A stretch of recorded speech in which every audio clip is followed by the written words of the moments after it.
گزشتہ خطبے میں بوسنیا کے مسلمانوں پر ہونے والے جن مظالم کا ذکر کیا گیا تھا، ان کے تعلق سے مجھے اس آیت کا یہ مفہوم سمجھ آیا کہ انسان جب دنیا میں دردناک حالات سے متاثر ہوتا ہے، جب ظلم کسی اور پر توڑا جا رہا ہوتا ہے اور اس سے ہمدردی رکھنے والا دل کسی اور جگہ بیٹھا کٹ رہا ہوتا ہے، بسا اوقات ایسے وقت میں عذاب علیم سے بچنے کے لیے انسان کی توجہ خصوصیت کے ساتھ دعاؤں کی طرف پھرتی ہے،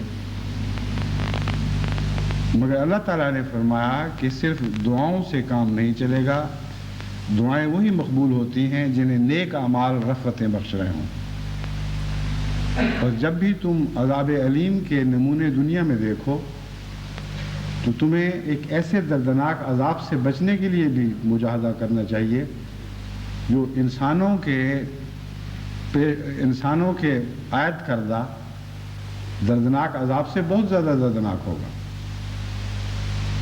وہ عذاب علیم ان لوگوں کے لیے مقدر ہے جو بنی نوع انسان پر دردناک عذاب وارد کرتے ہیں۔ دنیا میں جتنی بدیاں ہیں ان کے نتائج ان بدیوں سے براہ راست ایک نوعیت کا تعلق رکھتے ہیں۔ عذاب بھی اسی نوعیت کا ملتا ہے جیسی بدی ہو، اور ثواب بھی اسی نوعیت کا ملتا ہے جیسے نیکی ہو۔ بس قیامت کے دن دردناک عذاب انہی لوگوں کو ملے گا جو اس دنیا میں خدا کے بندوں کو دردناک عذاب میں مبتلا کرتے ہیں، اور بعض دفعہ یہ وعدہ دنیا میں بھی پورا ہوتا ہے مگر لمبے عرصے کے بعد، کیونکہ قرآن کریم میں حضرت اقدس محمد رسول اللہ صلی اللہ علیہ وآلہ وسلم کو مخاطب کر کے یہ فرمایا گیا کہ بعض چیزیں جو ہم تیرے دشمنوں کے لیے وعدہ کر رہے ہیں کہ انہیں ضرور ملے گی، کچھ ہو سکتا ہے تو اپنی زندگی میں دیکھ لے، کچھ تیری زندگی کے بعد دکھائی جائیں گی، کچھ اس دنیا کے عذاب ہیں، کچھ اس دنیا کے عذاب ہیں، کیونکہ خدا کا تناظر اور ہے اور بندے کا تناظر اور ہے۔ اللہ تعالیٰ کے سامنے یہ ساری کائنات ایک سطح کی طرح ہے، اس میں نہ کوئی ماضی ہے، نہ حال، نہ مستقبل۔ وہ ایک ایسی نظر سے سب واقعات کو جیسے اس کی تصویر سامنے بچھ گئی ہو۔ بس یہ دنیا ہو یا وہ دنیا ہو، اللہ تعالیٰ کے نزدیک وقت کی کوئی جلدی نہیں، اور خدا کے صبور ہونے کا ایک یہ بھی مطلب ہے۔ انسان بے صبرا ہوتا ہے وقت کی نسبت سے، اور جتنا وقت آہستہ گزرے اور نتیجے سے زیادہ پیار ہو، ان دونوں کے درمیان ایک ایسی نسبت ہے کہ وقت آہستہ گزرے تو نتیجہ دور دکھائی دینے لگتا ہے، نتیجہ جس سے پیار ہو اس کے انتظار میں وقت ویسے ہی آہستہ گزرتا ہے، اس کے نتیجے میں بے صبری پیدا ہوتی ہے۔ مگر وہ خدا جو اسپیس ٹائم کا خدا ہے، ایسی کائنات کا خدا ہے جہاں فضا اور مکان اور وقت دونوں ایک دوسرے کے ساتھ مل گئے ہیں اور ایک ہی چیز کے دو جز بن جاتے ہیں۔ جیسے دو دھاگوں سے ایک چیز بنی جا رہی ہو، اسی طرح عالم وجود وقت اور اسپیس دونوں کی بنتی کا نام ہے۔ وہ خدا جو وقت اور مکان سے بالا ہے، اس کو یہ ساری چیزیں اپنے سامنے کھلی ہوئی دکھائی دے رہی ہیں، اور اس لیے اسے انتظار میں بے صبری نہیں پیدا ہو سکتی۔ جسے چیز سامنے دکھائی دے، اس طرف بھی اور اس طرف بھی، اس کے لیے بے صبری کا سوال ہی پیدا نہیں ہوتا۔ بس حقیقت میں اللہ ہی کی ذات صبور ہے، ورنہ انسان خواہ کتنا ہی صبر والا ہو، کچھ نہ کچھ صبر کے عدم کی کیفیات بھی اس کے ساتھ لگی رہتی ہیں، کچھ نہ کچھ بے چینی ضرور رہتی ہے۔ حضرت اقدس مسیح موعود علیہ السلام کو دیکھیں کہ خدا کی طرف سے غیر معمولی قوت یافتہ تھے، لیکن اسلام کی فتح کے انتظار کی باتیں کرتے ہیں تو بے قرار ہو جاتے ہیں۔ یوں لگتا ہے جیسے کوئی بسمل تڑپ رہا ہو، خاک و خون میں لتڑا ہوا، اور عرض کرتے ہیں شور کیسا ہے تیرے کوچے میں، لے جلدی خبر، خون نہ ہو جائے کسی دیوانہ مجنووار کا۔ بس حضرت اقدس محمد مصطفیٰ صلی اللہ علیہ وآلہ وسلم کی بھی اگر کوئی بے چینی تھی یا کوئی بے صبری تھی تو وہ خدا ہی کے سامنے بیان ہوتی تھی، مگر تھی وہ غلبہ اسلام اور نیکیوں کے غلبے سے متعلق۔ جس چیز سے محبت ہو وہ اگر سامنے دکھائی نہ دینے لگے تو ظاہر ہے کہ اس کے انتظار میں ایک تکلیف کی حالت پیدا ہوتی ہے، اسی کو بے صبری کہتے ہیں۔ بس اللہ تعالیٰ کے نزدیک تو یہ دنیا ہو یا وہ دنیا، عملاً حقیقتاً کوئی بھی فرق نہیں، اس لیے وہ عذاب میں بھی کوئی جلدی نہیں کرتا، اور بعض دفعہ عطا میں بھی جلدی نہیں کرتا۔ عطا میں جلدی کرتا ہے، ہماری بے صبری کی خاطر کچھ دے دیتا ہے، جیسا کہ ہماری جماعت میں کثرت سے یہ مشاہدہ کیا گیا ہے کہ بعض دفعہ ادھر سے نیکی کی ادھر سے جزا مل گئی، ہاتھوں ہاتھ نقد و نقد سودے چل رہے ہیں، لیکن وہ حقیقت میں جزا نہیں ہے، وہ ایک مٹھاس کا ایک لقمہ ہے، چکھایا جا رہا ہے۔ جیسے کوئی ماں کھانا پکا رہی ہو، اس کی خوشبو بڑی اچھی اٹھ رہی ہو، بچہ پاس سے گزرتا ہے تو ماں اسے بلا کے تھوڑا سا چکھا دیتی ہے۔ یہ مطلب تو نہیں کہ سارا کھانا ہی اس کو مل گیا ہے۔ بس اللہ تعالیٰ بھی نہ سزا میں جلدی کرتا ہے نہ جزا میں جلدی کرتا ہے، ہاں چکھاتا ہے۔ چنانچہ بعض دفعہ عذاب کے بھی لقمے چکھائے جاتے ہیں۔ حضرت مسیح موعود علیہ السلام فرماتے ہیں یہ نشان زلزلہ جو ہو چکا منگل کے دن، یہ تو ایک لقمہ تھا جو تم کو کھلایا تھا نہار، یا یہ تو ایک لقمہ ہے جو تم کو کھلایا ہے نہار، یہ تھا یا ہے کہ مجھے فرق یاد نہیں۔ تو یہ تو صبح صبح ایک لقمہ جیسا کھلایا جاتا ہے نہاری کے طور پر، کہ وہ کھلایا گیا ہے، ابھی بہت سے عذاب آنے والے ہیں۔ بس اس نسبت سے اس آیت کا تعلق مجھے ان دردناک حالات سے معلوم ہوا جو عالم اسلام پر اس وقت وارد ہیں، اور دن بدن ان کا دکھ بڑھتا چلا جا رہا ہے، اور دردناک عذاب دینے والوں کی بے باکی بڑھتی چلی جا رہی ہے۔ بوسنیا کے متعلق اس وقت خدا تعالیٰ کے فضل سے جماعت احمدیہ ہر ملک میں جہاں جہاں بھی بوسنیا کے مہاجرین ہیں غیر معمولی محبت کا سلوک کر رہی ہے اور بہت محنت کر رہی ہے۔ چنانچہ جو تفصیل سے رپورٹیں ملتی ہیں ان سے پتہ چلتا ہے کہ بعض لوگ تو وقف ہو گئے ہیں اس بات کے لیے، دن رات بوسنیا کے مظلوموں کی خدمت کرنا، ان سے تعلقات استوار کرنا، ان کو مسجدوں میں لے کے آنا یا ان تک پہنچ کر ان کو نیکی کی باتیں پہنچانا، اور پھر ہمدردی کے عملی تمام ذرائع کو کام میں لاتے ہوئے ان کے زخموں کو منتقل کرنے کی کوشش کرنا، یہ اب یورپ کی جماعتوں میں کام دستور ہے۔ اور انگلستان میں خصوصیت کے ساتھ بہت اس سلسلے میں کام ہو رہا ہے، اور میں بہت ہی اللہ تعالیٰ کے احسان کے ساتھ اس بات کا ذکر کرتا ہوں کہ یہاں کی لجنہ کو خصوصیت سے بہت عمدہ خدمت کی توفیق مل رہی ہے۔ چنانچہ چند دن پہلے اسلام آباد میں بوسنین خواتین اور بچوں پر مشتمل ایک بڑا قافلہ آیا، جس کو 2-3 جگہ کی لجنات کی شاخوں نے جس کا انتظام کیا، اور بڑی محنت سے احمدی خواتین ان کے گھروں تک پہنچیں، ان کو ساتھ لے کر آئیں، اور کافی دلچسپ ایک مجلس لگی۔ دلچسپ ان معنوں میں تھی کہ جو آنسو اس مجلس میں بہتے تھے وہ خوشی کے بھی تھے اور غم کے بھی تھے۔ ان چہروں کو جس نے نہیں دیکھا اس کو تصور نہیں ہو سکتا کہ کیسی عجیب کیفیات کے حامل وہ چہرے تھے۔ ایک طرف جو اسلام کے نام پر بے لوث محبت کے نتیجے میں پگھلے جا رہے تھے، اور دوسری طرف ان کو اپنے دردناک ماضی کی یادیں آتی تھیں جو قریب کا ماضی ہے۔ اور اس کے نتیجے میں چہرے پر عجیب قسم کی وحشت دوڑنے لگتی تھی. بعض آنکھوں میں مسکراتے ہوئے بھی اتنا گہرا غم تھا کہ ان میں ڈوب کر انسان کے دل میں ہول اٹھتا ہے کہ کس گہرائی کا غم ہے جس کی کوئی عطا دکھائی نہیں دیتی.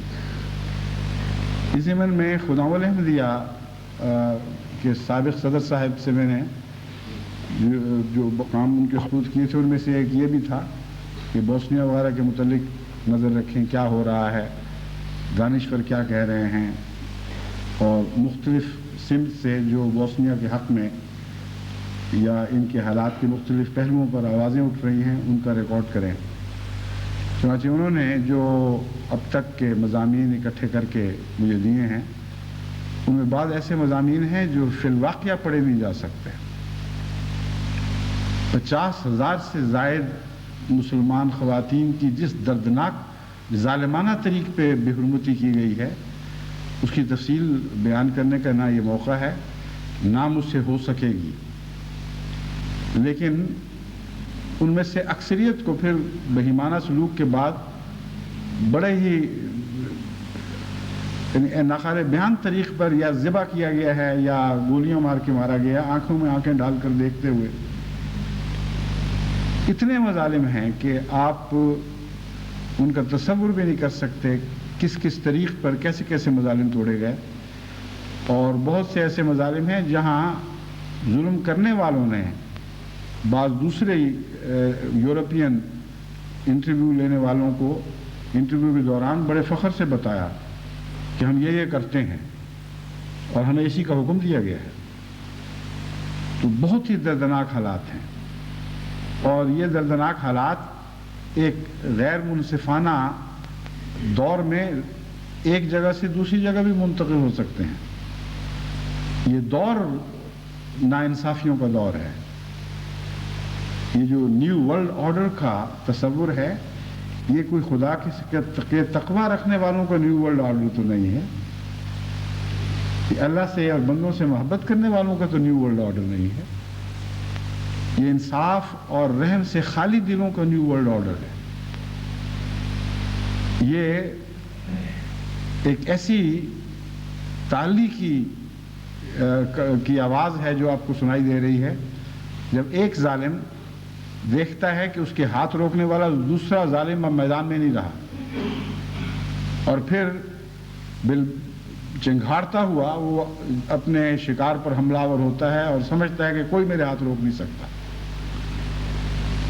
ایسے حالات بعض دفعہ یہ جو نقشے جانوروں کی دنیا کے دکھائے جاتے ہیں تصویروں میں ان میں دکھائی دیتے ہیں. ایک جانور کو گرا کر زخمی کر کے ایک درندہ اس کو کھانے پر تیار بیٹھا ہے، ایک اور درندہ دوسری طرف سے آ جاتا ہے اور دونوں ایک دوسرے پر کچھ دیر گراتے ہیں. اس کے بعد ایک جو کمزور ہے وہ چھوڑ کر بھاگ جاتا ہے. پھر وہ جس طرح اس کو بھنبوڑتا ہے بے فکر ہو کر، اور جس طرح اس کے بھنبوڑنے والے درندے پر یعنی فاتح درندے پر کے چہرے پر جیسے آثار ہوتے ہیں بے تکلف ظلم کے، جب کوئی نہیں ہے مجھے پوچھنے والا. یہ آج کی دنیا میں طاقتور قوموں کا یہی حال ہے. یہ نیو ورلڈ آرڈر ہے جس کو دنیا کے سامنے پیش کیا جا رہا ہے. تو آپ دیکھیں کہ عالم اسلام میں نظر دوڑا کے دیکھیں تو آپ کو ایک طرف بوسنیا دکھائی دے گا، ایک طرف فلسطین دکھائی دے گا، ایک طرف کشمیر اور بمبئی اور اسی طرح ہندوستان کے بعض دوسرے علاقے دکھائی دیں گے. پھر آپ کو عراق میں مختلف مناظر نظر آئیں گے. کہیں وہ شیعہ یا کرد اقلیتیں ہیں جن پر کہا جاتا ہے کہ صدام حسین نے ظلم کیے تھے. کہیں سارے عراق کے باشندے ہیں جن کے متعلق کہا جاتا ہے کہ یہ ایک ڈکٹیٹر کے جبر کے نیچے مجبور ہیں، اور اس کے مقابل پر ان سب پر عرصہ حیات تنگ کر دینے کی ظالمانہ کاروائیاں. یہ کہتے ہوئے ان کو مجبور کرنا کہ جب تک تم صدام حسین کو اپنے اوپر سے ہٹاؤ گے نہیں ہم تم پر ظلم کرتے رہیں گے. عجیب و غریب انصاف کے نئے تصور کھینچے جا رہے ہیں جن کی کسی معمولی عقل رکھنے والے کو بھی سمجھ آ ہی نہیں سکتی کہ کیسے انصاف ہیں۔ ایک طرف فلسطین کا حال ہے، وہاں ایک چھوٹی سی حکومت، چھوٹے سے دائرے میں رہنے والی رونت میں بہت بڑی ہوئی حکومت ہے، اور وہ جب چاہے جس طرح چاہے بیچارے نہتے فلسطینیوں پر جس رنگ میں چاہے ظلم کرتی چلی جائے، اور اس کے متعلق جب کوئی آواز اٹھتی ہے تو اس پر بڑی قوموں کا ایک رد عمل ہے۔ دوسری طرف بوسنیا کے مسلمانوں پر ایک رد عمل ہے، ان پر مظالم کا۔ تیسری طرف کشمیر کے اور ہندوستان کے دیگر مسلمانوں پر مظالم کا ایک رد عمل ہے۔ پھر عراق کی بات ہے۔ ان سب کا آپ موازنہ کر کے دیکھیں تو آپ کو پتہ چل جائے گا کہ ہر جگہ پیمانے بدلے ہیں۔ کہیں آنکھیں بند کر لی گئی ہیں تو ذکر ہی کوئی نہیں چل رہا، حالانکہ واقعہ یہ ہے کہ کشمیر میں مسلمانوں پر ایسے زبردست مظالم توڑے جا رہے ہیں کہ خود ہندو منصف مزاج لوگوں نے اور صاحب حق لوگوں نے اس کے خلاف بڑی شدت سے آواز اٹھائی ہے۔ حکومت کی قائم کردہ تحقیقاتی کمیٹیوں نے ثابت کیا ہے کہ بہت ہی بہیمانہ مظالم ہماری فوج کی طرف سے مظلوم مسلمانوں پر توڑے گئے ہیں، لیکن کوئی ذکر آپ کو نہیں ملے گا کہ یہاں کوئی واقعہ بھی ہو رہا ہے۔ لیکن چونکہ عراق نے کسی وقت کہا جاتا ہے کہ شیعوں پر ظلم کیے تھے یا کردوں پر کیے تھے، ان موہوم ظلموں کی یاد میں عراق کی ساری آبادی کو مظالم کا نشانہ بنایا جا رہا ہے۔ ایک طرف یہ انصاف ہے، دوسری طرف اسرائیل کا حال ہے کہ تمام دنیا کی اپیلوں کو رد کرتے ہوئے، تمام دنیا کی طرف سے بارہا توجہ دلانے کے باوجود، یونائٹڈ نیشنز میں اس موضوع پر بحثوں کے باوجود، اسرائیل اپنی جگہ پر اڑا رہا کہ سوال ہی نہیں پیدا ہوتا کہ میں ان 400 فلسطینی مسلمانوں کو واپس اپنے ملک میں لے لوں جن کو یعنی اسرائیل کی حکومت نے جبراً اپنے ملک سے باہر نکال پھینکا ہے، جن کا کوئی بھی ملک نہیں، جن کو مدد دینے کے لیے جو کوششیں کی جاتی ہیں ان کی راہ میں بھی خود اسرائیل روک ہے۔ بہت ہی دردناک حالات میں وہ کیمپوں میں زندگی گزار رہے ہیں، ان کے متعلق ساری دنیا کی اپیلیں رد کی جا رہی ہیں کہ ہمیں کوئی پرواہ نہیں۔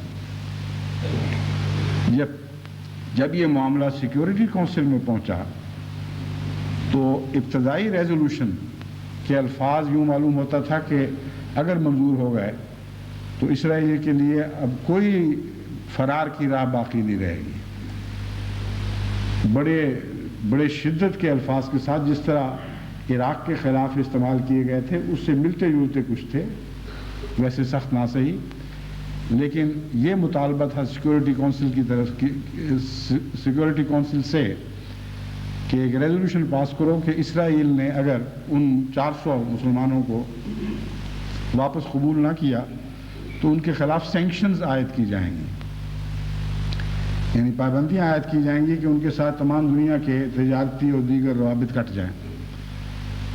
اس کا جواب جو اسرائیل نے دیا وہ آپ لوگوں نے ٹیلی ویژن میں بھی دیکھا ہوگا، اخبارات میں بھی پڑھا ہوگا، ریڈیو پہ سنا ہوگا، ایسی بھی واقعی سے سر اٹھا کر یونائٹڈ نیشنز کی آواز کو یوں ٹھوکر ماری ہے جیسا کوئی بھونکنے والے کتے کا منہ توڑتا ہے، اور امریکہ کے صدر کو مخاطب کر کے جن الفاظ میں کہے تم کر کے تو دیکھو، اور اس کا جو نتیجہ نکلا اس پر مجھے ایک پرانے زمانے کا احمدیہ ہاسٹل کا ایک واقعہ یاد آ گیا جب ہم گورنمنٹ کالج میں پڑھا کرتے تھے، تقسیم ہند سے پہلے کی بات ہے۔ وہاں ایک دفعہ راجہ محمد اسلم صاحب جو بہت ہی کسی زمانے میں مخلص تو اس وقت بھی تھے لیکن بڑے ذہین مشہور تھے، مقابلے کے امتحانوں میں گولڈ میڈل لینے والے، ان کا ایک صدمے کی وجہ سے دماغ پھر گیا تھا، تو وہ بیچارے اس حالت میں احمدیہ ہاسٹل میں آ کر قیام پذیر ہوئے، جبکہ سر پہ یہ جنون سوار تھا کہ میں لوگوں کی شادیاں کرواؤں، اور آج بھی کئی احمدیوں کے زمانے میں یہ ہے، کافی میں کسی دن ذکر کروں گا اس کا۔ ان کو شادیوں کا شوق اس لیے تھا کہ